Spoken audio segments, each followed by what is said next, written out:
Maleeshiya taabacsan ciidamada maamulka Oromada ayaa weerar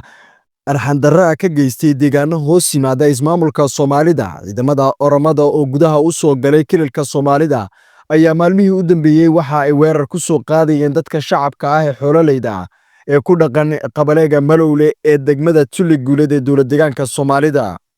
Deegaano duleedka ka ah magaalada Jigjiga ee caasimadda ismaamulka Soomaalida ayaa waxa ay warar ku sheegayaan in ay soo gaareen ciidamada maleeshiyaadka gobolka Oromiya kuwaasi oo si sharciga baalmarsan u soo gaaray gudaha deegaanka Soomaalida iyagoo halkaasi dad shacab ka qafaashay isla markaana ka geystay weeraro ay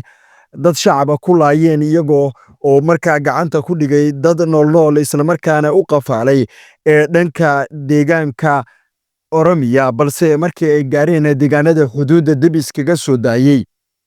Ciidamada ismaamulka Soomaalida Oromiya iyo qabiilka Oromiya ee dowlad-deegaanka Oromiya ayaa maalmihii u dambeeyey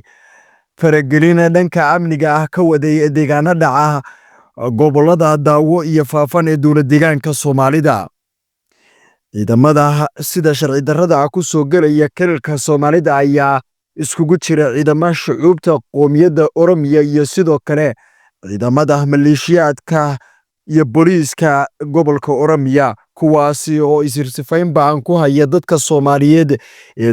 deegaanka Soomaalida gaar ahaan darafyada deegaanka xiga Oromiya. Weerarada dowlad-deegaanka Soomaalida iyo laamaha ammaanka kililku kama aanay hadlin arrinkan kaanoo ah mid sanadihii u dambeeyey ku soo laalaabtay xuduudda deegaanka Soomaalidu ula wadaago gobolka Oromiya.